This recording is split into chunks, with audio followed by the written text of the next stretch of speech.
Two of us as Aquarian artists are walking through the Zodiac wheel and creating a tarot as we follow each 10-day slice or decan of the Zodiac.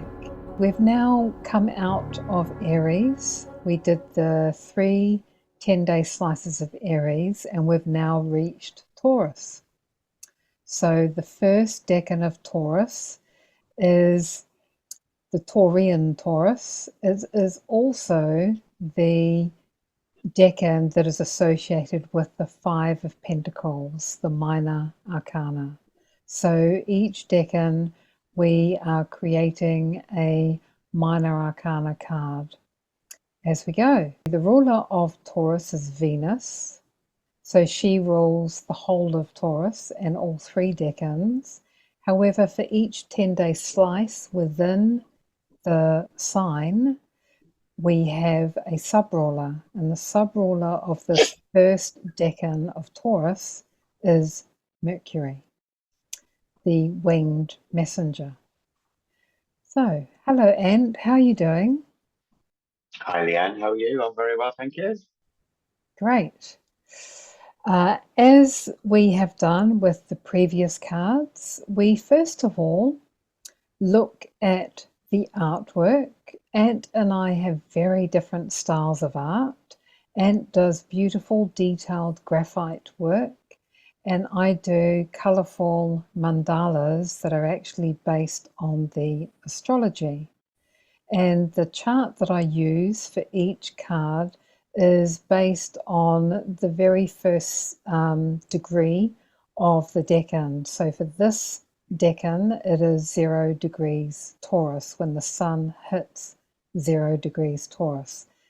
For 2025, that is the chart that I've used. And I look at the sub-ruler, in this case Mercury, to see what pattern the sub-ruler is involved in the chart. So that's just laying the groundwork. We will start with artwork, discussing Ant's artwork and then my artwork. And because my artwork is based on astrology, I also cover some of the astrology behind it. Then we'll talk about how Ant and I have experienced this decan. And we've literally just come to the end of this first decan of Taurus, so it'll still be fresh in our experience. And then last but not least, part of our process is choosing a song for each decan, each card. And we'll talk about the song and why we chose it. So that's the 3-part of each episode. So without further ado, we're going to jump into Ant's artwork first. What is behind the artwork that he's drawn for this decan and this card, the 5 of Pentacles? In the traditional tarot, 5 of Pentacles depicts lack, lack of abundance, which includes many forms, not just financially. But it's a very painful situation and realization to be in. In the traditional tarot, it suggests that there's so much help out there for us that we can go to this establishment, this church, as we might give out a hand or help us out of the situation, and that's lovely. It's, you know, helping others is very positive and constructive and character building and everything else. But for me, on a personal level, and the energy and the power that I wish to portray in my imagery and my notion of the cards is that, again, it all comes from within. The reasons why these things, we're in this situation and this energy, is purely because there is lack. There is lack of understanding. There is lack of not being able to see reality for what it really is, and understanding that you can shift. It literally takes a shift of perspective and looking in and healing those elements that negate the lack in the first place. And we come from societies where we're taught so many different things and false information once again about finances. We kind of embody this notion from day one as we grow, and that money is the force behind life, and that if you don't have money, you have lack and you have nothing. You're unworthy.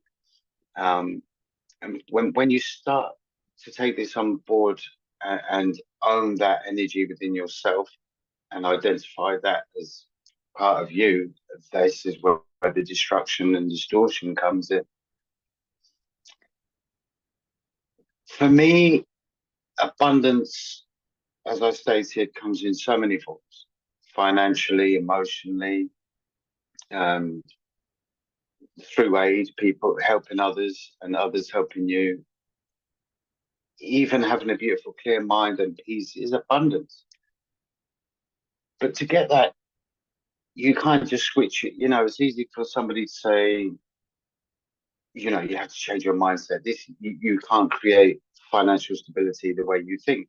This is what you need to do. And it's all a thing of, okay, so I just changed my mindset. And you know, there's hundreds, thousands of videos out on YouTube about law of attraction and manifestation and things. And there is some good information. There's also some very bad, poor information. And the beginnings of changing any financial situation in your life is literally comes from here. And it's about your relationship with finances, your relationship with love, if you're feeling lack of abundance in love. It's your relationship with all the lack. And it all comes from us as individuals. It all starts within. So this card to me is like every other card. I see the healing aspect. I see the positive and the negative. And I wanted to portray that with the bleakness of, I just wanted a kind of bleak image, but not so bleak where it can drag you down and you notice the bleakness instantly. It's kind of a destitute image. I represented 5 pentacles with the symbol of abundance, which is the 4 flower-headed petal you see in the middle of the circles. The way I wanted to represent them is that to achieve them, you have to climb. To achieve them, you have to grow, which is the reason for them being placed on a tree, which resembles growth. And to reach to the top, you have to climb that tree. They're all at various stages, and every branch is a different energy and a different obstacle to overcome. But when you really look into the card and you feel the energy of the card, it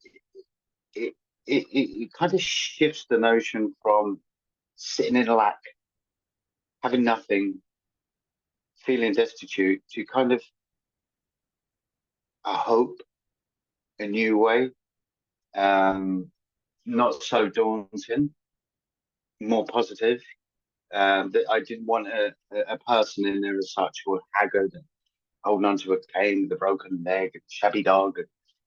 I didn't want to portray that because to me it springs into the negativity that's going on instead of explaining the positivity that you could lead to. And like every other card that appears negative, there's always a way out. There's always a fast track.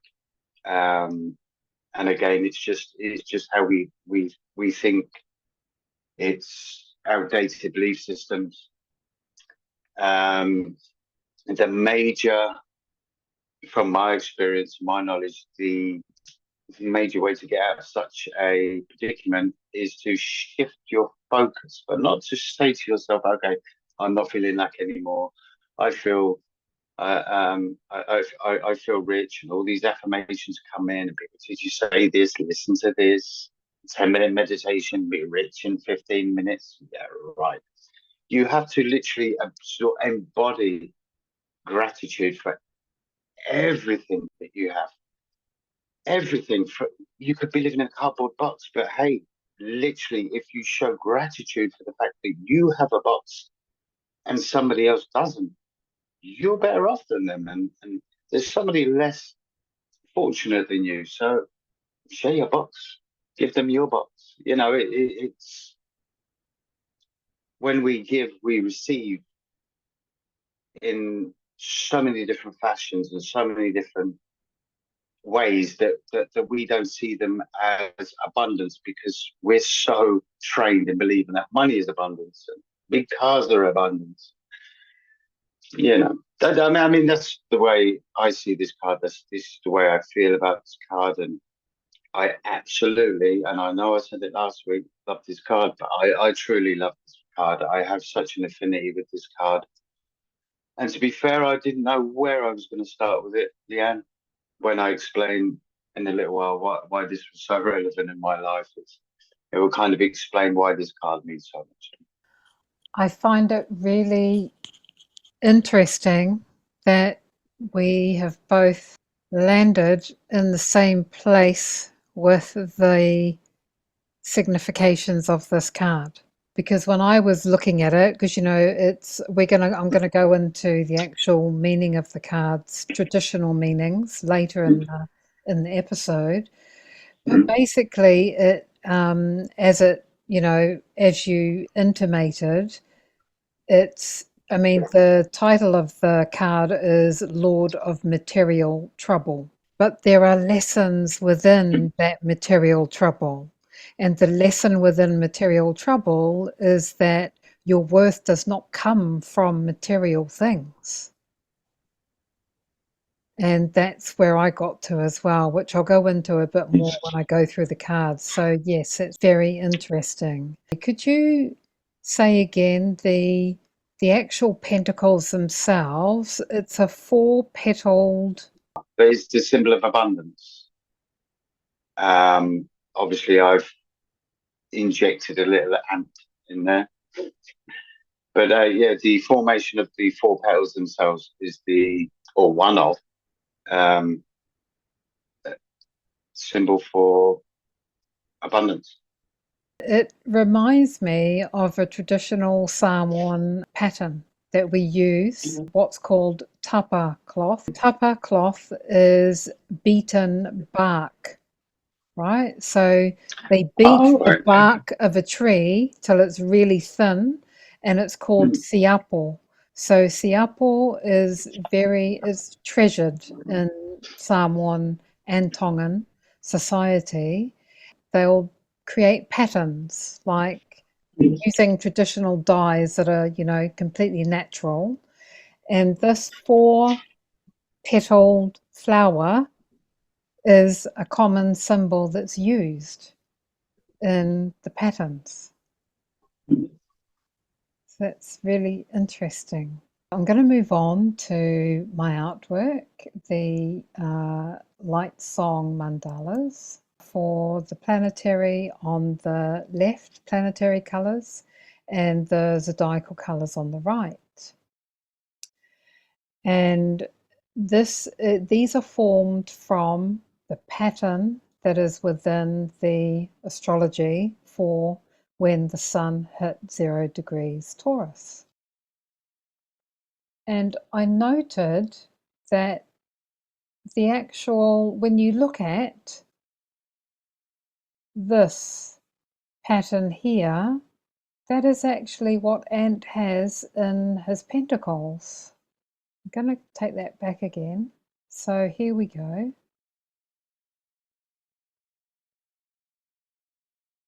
You can see that it's actually mirrored in there, and even this kind of, this here, and you've got that also echoed here. Again, these visual synchronicities that are happening with the light songs, that literally I'm simply the paintbrush. It's actually the celestial pattern that I am drawing. I don't decide, it's actually there, and I just pick it out of the chart. Here is the chart. And I've just overlaid the actual light conversations so you can see how I got to the light song. And here is the pattern underneath. And the last card I talked about this pattern, which is the mystic rectangle. And what's interesting is that we have Mercury being the ruler of this card in this decan is with Neptune. So Neptune, like, you know, Lord of the ocean, right? God of the seas. And also with the fixed star, Deneb, which is the tail of the sea monster, Cetus, the sea monster or whale. We've got Mercury with the god of the sea and with the sea monster in this corner of the mystic rectangle. Neptune is also known as the mystic. We've got the messenger with the mystic in a mystic rectangle. We also have Pluto, Lord of the underworld, and Mars, the warrior. And Pluto is known as the transformer. And the last point of this mystic rectangle is the asteroid Echo. And look at what Echo represents: communication, which is a echo of Mercury, the messenger, because Mercury is all about communication, as I covered in the last, I think it's actually all three of our episodes so far, because the synchronicities with Mercury and the North Node that kept coming up. So now we're on an actual card that is Mercury ruled. We now have an asteroid that is specifically about communication. And reflection, I would say, is an echo of the Neptune, because that is, like, for me, internal reflection. And then the power of words. Pluto is the power planet, and power of words, Mercury and Pluto, power and messages, power of words. The synchronicities are just off the hook.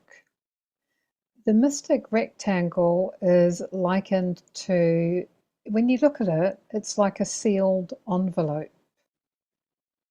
So there's lots of information within this pattern that is hidden from view. So if you have one of these in your natal chart, in your birth chart, there'll be a lot that's underneath the surface that people don't see on the surface of you and how you are in the world. It's linked to being mystic or mystical. The direction of the red cross in the center, again, it reflects the flower of abundance with the cross section. Good spot. Yes, it does. I mean, it's absolutely crazy, Leanne. We don't communicate before we meet. We just love the surprise element from each other. For you to lay my image over your image, and for it to be such synchronicity to the point where it's just as mind blowing as last week, and I love it. Absolutely love it. Me too. I'm sure there's going to be more stuff coming when we get to the next bits and Yeah. songs and stuff. So I guess we'll move on. This is the mystic rectangle rendered as conversations in light, planetary light and zodiacal light. And then, as I did last time, here is the actual animated versions of both, with the words in the middle that I feel are the focus of these energetic patterns. I think you can actually see the four-petaled feel. You can see it even better in this form because it isn't outlined, so it's much clearer to see. And then here are both artworks together. And Ant hasn't seen this. It's the first time Ant has seen this. So I'm going to ask, do you have any comments on this, Ant? Yeah, it looks absolutely beautiful. Love it. Wow. What I love about this, Leanne, is that you, with the card itself, with your LightSong mandalas in place, I still see the flower of abundance in front of me. On a separate card, you know, it's all rendered. Take away your images, sorry, and you see rendered image. And literally yours placed over it is the rendered image in a LightSong form. It's just madness. The It's a bit colours yeah, it's a bit are nuts, isn't it? beautiful. They are, aren't they? Yeah, it reminds me of a Cadbury's cream egg. But I but no, totally get what you're saying. Yes, it does. Oh my it's just God. such a beautiful card. Such a beautiful card. I'm I'm so happy with this card. I'm gonna have to overlay a Cadbury cream egg image on this, right? Yeah, Yeah. yeah. And also what's in when I was putting the light songs together, Mm. the repetition of the red and yellow came from, so there's Aries and Leo, right? The two Mhm. fire signs that are involved in the mystic rectangle. That is yellow and red. But then in the planetary one, there's Pluto and Mars, which are red, and Mercury is yellow.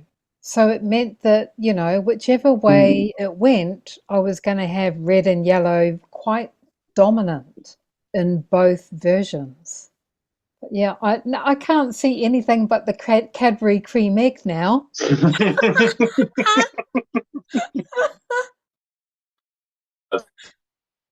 Oh, all Oh, right. yeah. Okay, moving on to experiencing the Five of Pentacles. I'm first going to cover the traditional insight into the cards themselves, and then we're going to talk about how Ant and I have experienced the Five of Pentacles period, that today was the last day of the Five of Pentacles Decan. So here is what Ant was referring to, you know, these poor destitute souls that are outside the church. I've got here the actual weights description, which is most of the weight descriptions are they're either really hopeful or really, really dire. And this particular card has got like really dire material trouble, and the guy's hopping along, having to use crutches, and the other person looks like they're freezing with holes in their shawl, and they're trudging through snow and bare feet, you know. So it's like it is about, for me, how we process and reach. It's almost like reaching a spiritual understanding through experiencing material hardship. I'm going to leave that there for now, because when I talk about my experience of this period, I will touch on a bit more. First of all, I want to go to another interpretation of this card, which is from the deck that I use, which is the Druidcraft deck. And again, I've just put a few points. Dissolution and coagulation. The process of breaking down or loss is as necessary as the process of building up or gain. So this, to me, it's like there's that saying that is, I've heard a few people mention, where a flower is never in bloom all year round. So we can't be in bloom all of our lives. We're going to have to go through a breaking down process to then build up again.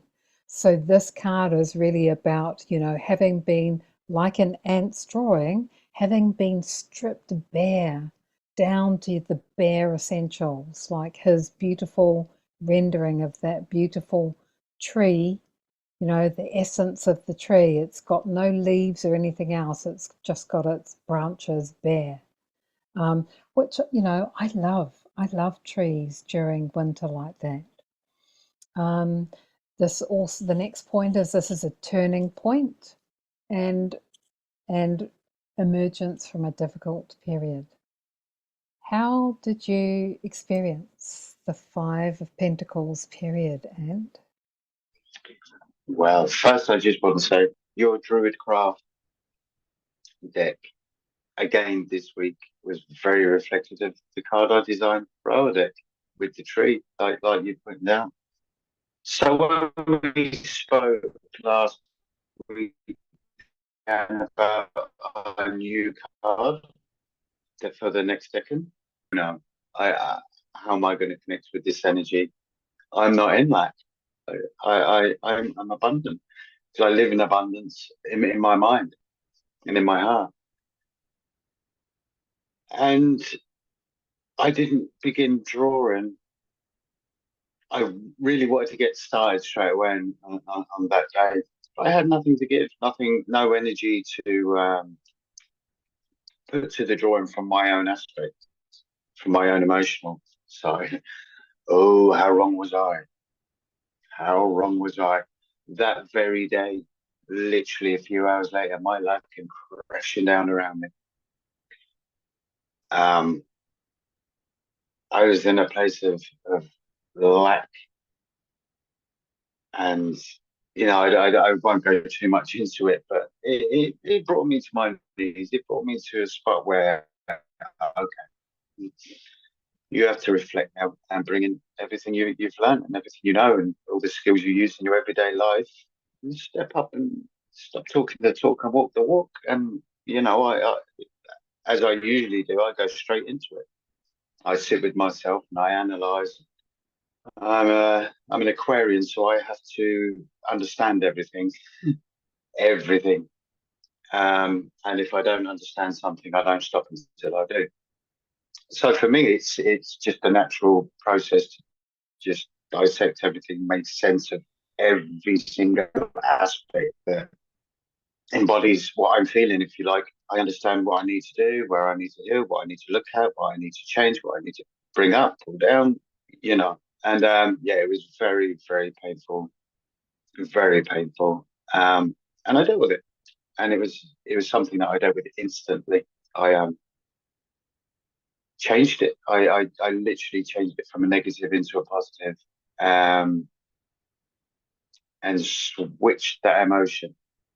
It took me 2 or 3 days to kind of do that to its full potential. And I no longer feel that lack. I feel the abundance from the lack I had, which is like the arrogance. I always find the positive from the negative, and that's what drives me. And I'm very blessed and fortunate for that. I understand. But yeah, this card, and I think that's why this card means so much to me, Leanne, purely due to I was in a painful way, not in a like last week's card when it was all about union and what have you, where I was in a different energy of feeling abundance and everything else. Totally different energy this week.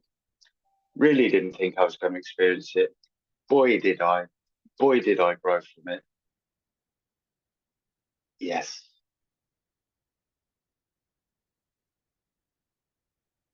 my experience of the Five of Pentacles, it often talks about it can be a signification for delays in, you know, experiencing financial delays.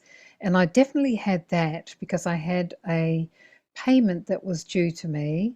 And for a number of reasons, it didn't come through in the normal time frame it should have. It actually was literally delayed. Additionally, I am in a galactic astrology community where we had a exercise where we were to reflect on the last 14 years when Neptune, and remember Neptune is really intimately involved in the chart for this card. We had to reflect on the last 14 years when Neptune was in Pisces, looking at the house and how we experienced it. So Neptune in Pisces was traveling through my second house. Neptune is associated with dissolution, which is also a theme for this card. So the second house is the house of value. So things that you value and things that are of value, and also the value that you contribute to the world. So the last 14 years has been, and when I wrote my response to this exercise, at the end I summed it up by saying that I have experienced this dissolution where I have been like the tree on Ant's drawing. I've been so stripped back to my essence, stripped of material possessions, stripped of finance, stripped of everything that is material, to really fully realize that my worth comes from within. My worth comes from the capacity to give and receive love. That's what it boils down to. That is abundance. So that is Neptune's lesson. Very tough lesson. Neptune is a great planet for artists, but it's also a planet of a lot of hard won lessons, and this is one of them, the lesson of value and worth. So yes, Five of Pentacles, I feel very, very keenly. I'm still, at the end of the whole Neptune lesson because my Venus is in the last degrees of Pisces, and Neptune at the moment is in the very beginning of Aries. So the actual Pisces influence is still there because my Venus is connected to Neptune currently in the sky. So I am, at the point of the turning point. I'm literally there. So this card is just so spot on for me in my life at the moment. And I think I covered it in the very first episode. I'm in a 9-year. So we're all in a 9-year. 2025 is 9. So we're all in a 9-year. I personally am in a perfected 9-year. So I'm in a 9th house year. And the ruler of my 9th house is Venus. And whenever you have a perfection year and the ruler of your perfection year, you look to where the ruler of that sign is natally, which I just spoke about. My Venus is at the end of Pisces. So yes, all of the things in this card I am experiencing, have experienced, and am still experiencing. When we're down and when everything's crashing around us and seems that there's no way out, when it all comes at once, like in your situation, bless you,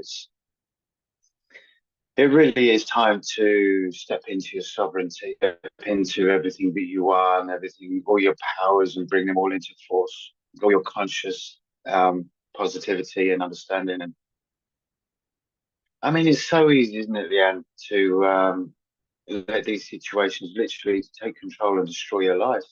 And when you put as much energy into hating yourself, hating your situation, resenting the life you're living, if you put as much energy into focusing on how to literally turn those thoughts into positive thoughts and work towards a solution, because there are solutions, and the help is out there, the knowledge is out there, and how to self-reflect and to become more abundant and self-aware and self-reflective, and to take ownership of your own mind. For me, it is literally stepping into your sovereignty, and that's not an easy thing to do if you haven't learned certain things to allow you to even stand in your sovereignty in the first place. It's a tough energy card. It really is. But like I always say, this is positive, always, and that's to see the positive. You have to first experience the negative, obviously, and then be willing to step out of that and take a new focus and approach into how you think and perceive things. Yeah. Going through, material hardship also increases your capacity for compassion when others are going through a similar thing. Because you've been there, you have more capacity for compassion and empathy. Yes, so I'm very curious to see what song, or hear what song you've chosen for this card. I chose my song this week, Leanne. It's a song that many would know, and it's a song that many would probably think, how is that any relevance to the Five of Pentacles? Because it's a beautiful, joyful song that can take you anywhere you want, and it's somewhere over the rainbow. And the reason I chose this song is because when we think of money and abundance and everything that we want that we're not necessarily willing to work for, we have this notion that everything will be at the end of a rainbow, a big pot of gold, little leprechaun, they're waiting for you.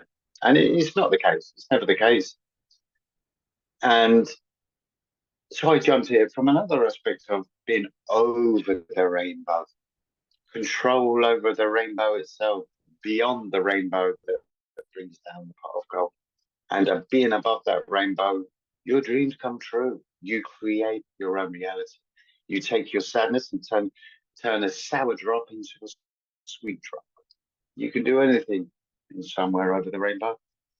And the lyrics that I chose that was poignant to me were where troubles they melt like lemon drops, way up off the chimney tops, that's where you'll find me. And it's literally taking those yellow lemon drops of trouble and distortion, those troubles, and turning them into lemon drops of something sweet.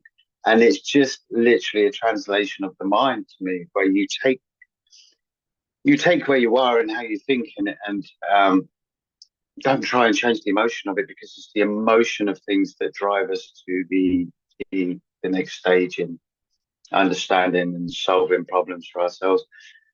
Yeah, somewhere over the rainbow, this song, there is no other in my eyes that can really describe how it is for me. So yeah. Yeah, I like that as a choice. And I would say that my song choice is along similar lines. And it's focusing on the turning point aspect of it rather than overly focusing on the destitution aspect of it. The positive mind. It's funny that you chose the specific lyrics, lemon drops, the one about lemon drops, right? Because when you were talking before you started singing, I was thinking making lemonade out of lemons. That's what I was actually thinking. When you say you have to embody abundance, be grateful for everything. that you already have. And also, you know, so grateful just for the birds, the bees, the flowers, the trees, you know, all the stuff that is free, that is a beautiful world that we live in. And this was also my reflection on the last 14 years. I shifted from being an unconscious consumer to becoming a conscious creator. Even though I may be stripped bare of all of, you know, material possessions and finances, I am a creator. So the only way is up from here. And I could have chosen that song actually, but that's not the song I chose. The song I chose is called Easy by a UK artist, Laville. And I have picked out a couple of verses from the song. The album, interestingly, is called The Wanderer. This speaks of the hero's journey, and the lyrics within the song further on talks about being a hero. These are the lyrics from the two verses that, for me, they speak of the Five of Pentacles, going with the flow, rise or will I fall? Now I'm in the middle, in the space between the notes. Like that turning point is the space between the notes. And for me, between the notes of my own life song. And then talking about hope leaving you, but then you leave hope behind. No looking back. Put one foot forward and never cease to try. That's about where I'm at. And it's much better actually listening to the song. So I'm going to actually play you the whole song, and hard life, easy, alright, easy, hard life, easy, alright, easy. Keep it simple, don't complicate life. No more drama,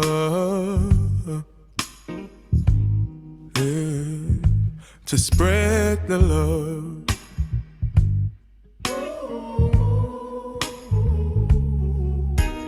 Going with the flow, rise or will I fall? Now I'm in the middle, in the space between the notes. Hope left you, but you left hope behind. No looking back, but one foot forward, my dear, and never cease to try. Just wanna make it easy. Can we just be alright? And why is it never easy? I don't wanna live I always knew it wouldn't be easy. I just wanna feel alright, and I know it'll only get better from here.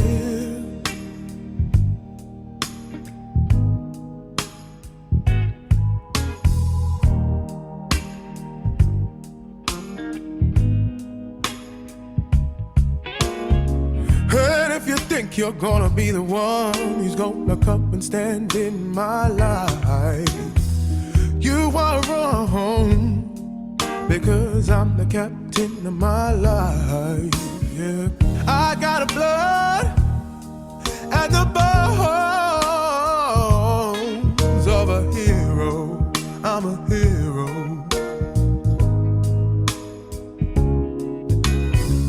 Sometimes it feels like things are gonna change around you. You gotta fight for what you wanna, stay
You'll notice that it talked about being the captain of my life, and I know it'll only get better from here.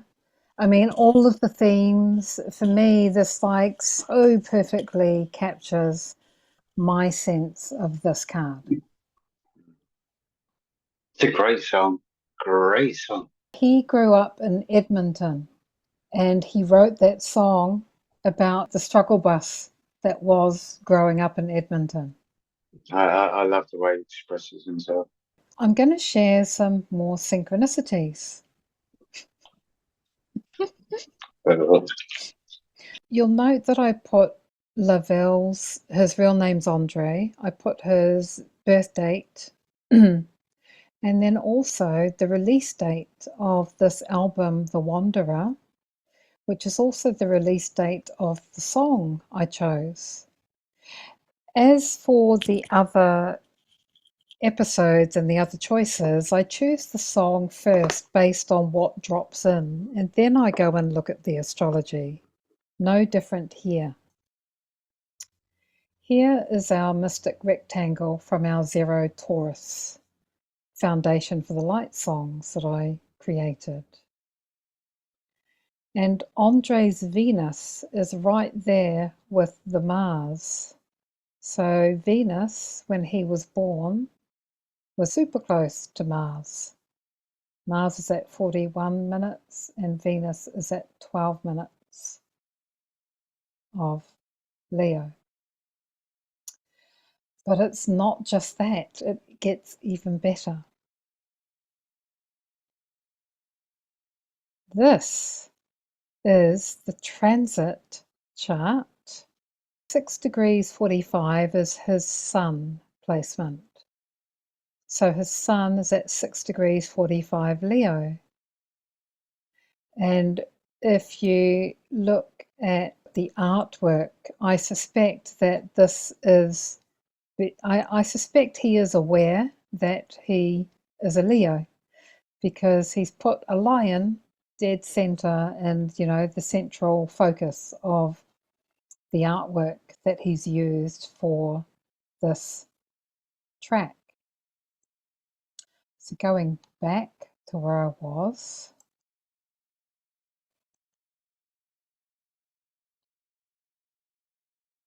the mystic rectangle here is made up of the nodes of fate, his birth placements, the north node and the south node, 5 degrees 21 of Aries and Libra.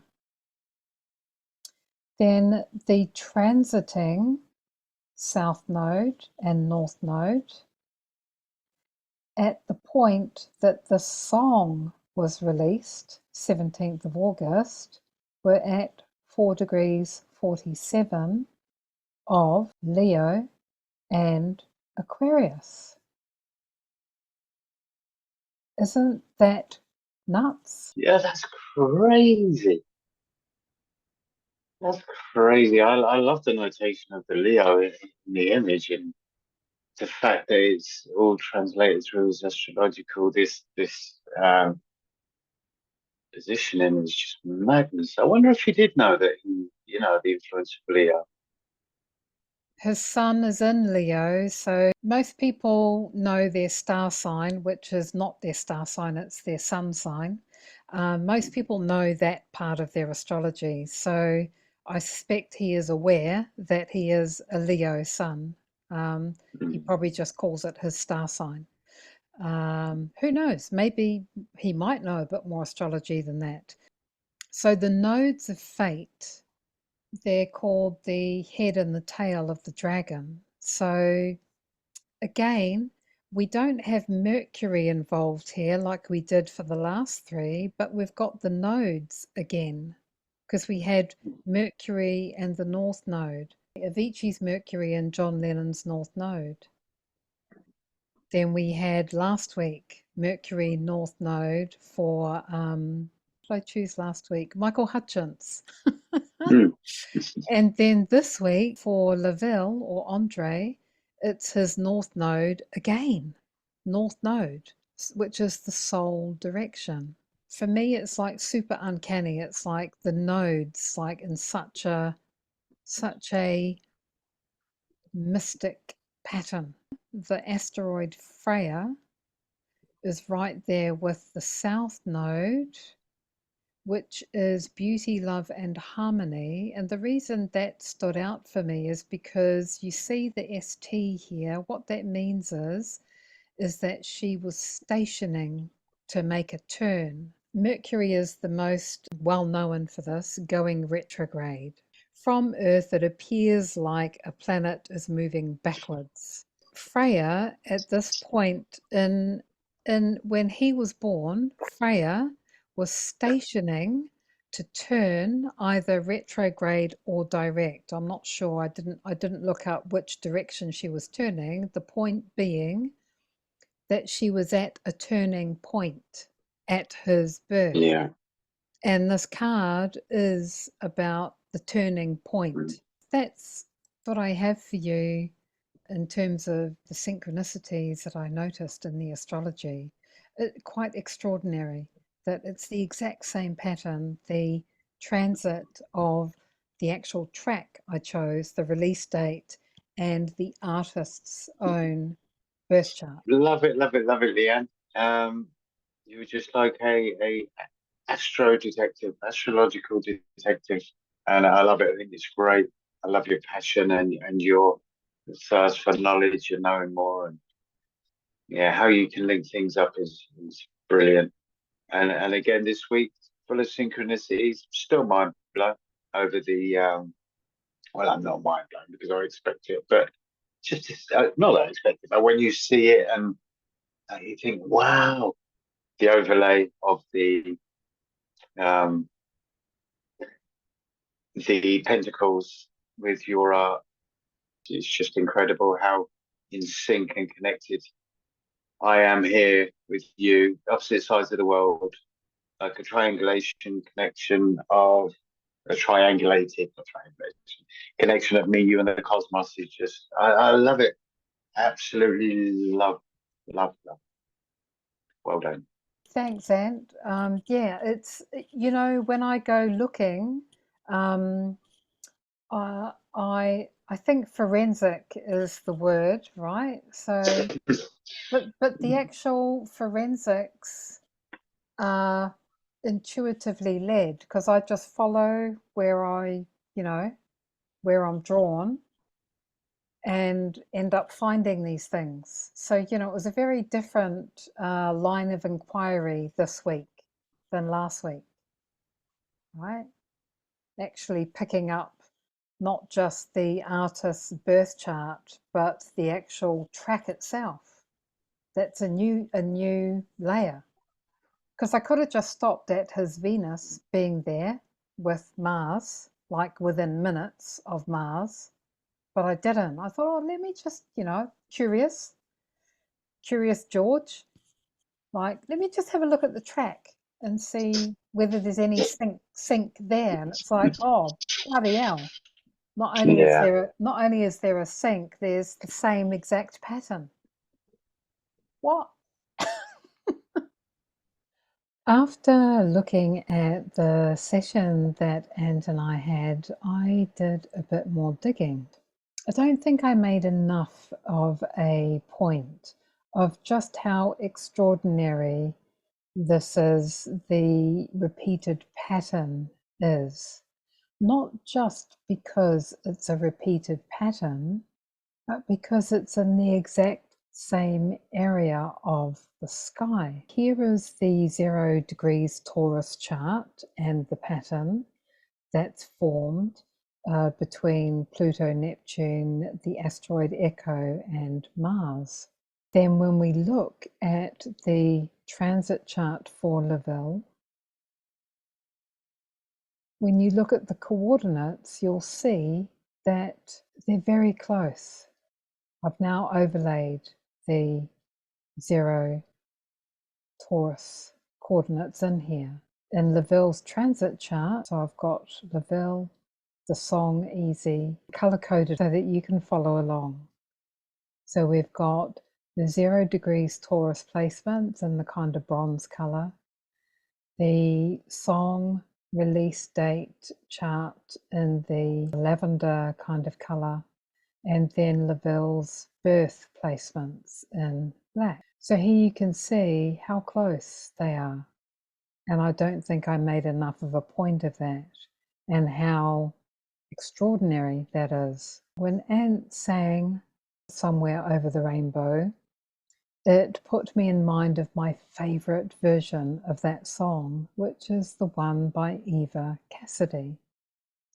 Eva Cassidy has passed away, and so I went to look at her chart and the song release for her version of Somewhere Over the Rainbow. It was released posthumously. Here are the results of my exploration, which I felt compelled to share because the extraordinary becomes even more extraordinary. Here we go. This is Over the Rainbow, the Neptune placement for Over the Rainbow. The release date was the 29th of January 2001, and Neptune was at 6 degrees 24 minutes Aquarius. Right there with the South Node and the Pluto placement from the Zero Taurus chart, the South Node from the Easy Songs chart, and here's the Neptune. And it echoes, so I'm now playing a game of Cosmic Snap, you may have noticed. On the left here, I'm listing where I see a snap. So the first snap is the nodes of fate. So we've got the nodes of fate from Laville's birth chart and the nodes of fate from his song Easy, the chart for his song Easy. Now we have a snap of Neptune from the Over the Rainbow song and the Neptune of the Zero Taurus chart. Let's keep going. Eva Cassidy's own birth chart.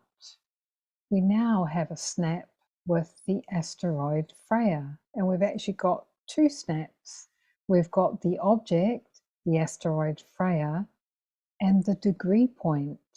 Exactly, not just the degree, but the minutes, which for those who are into astrology, you know that that is super, super, super, super precise and rare to get an exact match of the not only the degree point, but the minutes as well.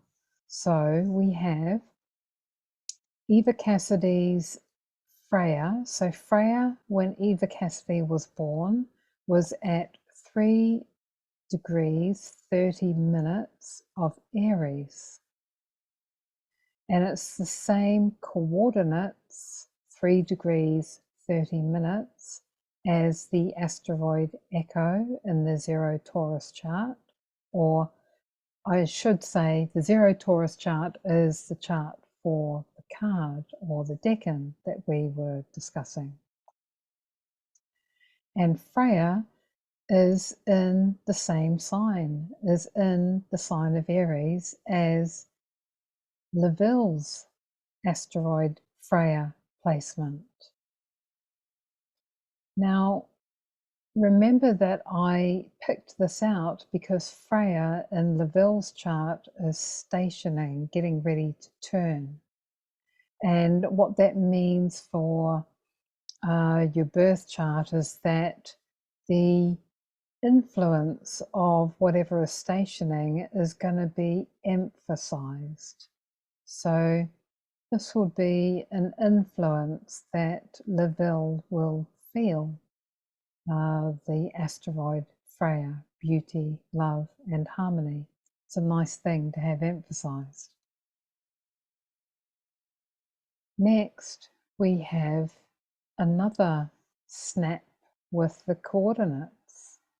In Eva Cassidy's birth chart, the asteroid Bella is sitting at 5 degrees 21 minutes. exactly the same coordinates as the nodal placements from Laville's birth chart. So what this means is that there is an exact pattern being formed between Laville's nodal axis and Eva's asteroid Bella. Again, this theme of beauty, harmony coming in. Next we have Eva Cassidy's moon sitting at 6 degrees and 19 minutes of Gemini. And Laville's asteroid Dejanira is also sitting at the exact same place. Not just the same coordinates, but the same sign as well. So Eva's moon and Laville's Dejanira are in exactly the same spot to the minute. Next, we have Makemake. So Makemake, remember that the sub-ruler in Taurus, but the ruler for this decan is Mercury. And Mercury was the focal point for the pattern that I drew out of the 0 degrees Taurus chart. Makemake is the higher octave of Mercury. Mercury is the first octave, the second octave is Uranus, and the third octave is Makemake. So we have Makemake from Eva's chart is here at 5 degrees 20, just 1 minute, just 1 minute off being exact with Laville's nodal axis and with her own asteroid Bella. And then Laville's Makemake again is just 1 minute off the echo coordinates of 3 degrees 30 minutes. And in fact, his Makemake is just 1 minute off being in exactly the same spot as echo in the 0 degrees Taurus chart. Creativity, inspiration, and innovation. Another cosmic snap for a theme in the relationships between the chart for the card for the decan that we used, the songs, and the artist's birth chart. And then last but not least, we have Delphine from Laville's chart is here near Bella at 6 degrees 24, and again the asteroid Delphine was stationing to turn in Laville's birth chart at the time he was born. And the coordinates are exactly the same as the Neptune from Eva's over the rainbow chart. So we've come back to the first thing that I noticed as a snap after the nodes of fate. It's the same coordinates. I bet if I carried on in my cosmic detective forensic analysis, I would find even more. I just wanted to share this to show the extraordinary echoes, picking up on the asteroid echo being in here, synchronicities in the chart of the card, the charts of the songs that we chose, and the birth charts of the artists who are singing those songs. And this actually makes, when we draw this all together, it makes a grand sextile, which I covered in the last card that we did in the Four of Wands episode. I talked at length about the grand sextile. With these points, the moon and Dejanira and Bella and Delphine, we now have a grand sextile that's formed in this chart by combining all of the points that match, all the matching points, whether they be the objects or the coordinates, or in Freya's case, the object and the coordinates match. There you have it. This to me is kind of mind-blowing, because it is just confirming to me just how much of a divine matrix that we live in. What are the chances? Well, it really is not what are the chances, but just finding the pattern, finding the divine orchestration that is there every day. We just aren't aware of it a lot of the time. And this is just me, and with just one example, the songs, the chart that we use for this decan, and I've found the divine patterning that's within this. Amazing. That's it for me for this little add-in, and I'll get back to us just wrapping up the episode. Do you have anything else you want to add in closing, Ant? Great session, Leanne. I've enjoyed it thoroughly, and I can't wait for next week and the experiences of this week's card. Me too, and hopefully we have a better connection. So just to give everyone a heads up, we had a few connection issues today, so there'll be potentially some parts of the video that aren't completely seamless. So just letting you know that we had issues. I'm intrigued to see what the next lot of synchronicities are going to be for the Six of Pentacles, which is our next step in the journey. And we're just stepping into that decan now. That's it for this episode. I hope you enjoyed it. And just a reminder that the artwork is available to purchase if you like the Cadbury cream eggs. You can buy it as a print to have on your wall. So all the details will be in the description for the video. But apart from that, that's it from us for this episode. Thank you for tuning in. Like and subscribe if you've enjoyed this and want to get notified when the next episode is coming, which won't be that far away because we're doing it at the end of each decan. Okay, that's it from my heart's light to yours. Bye for now.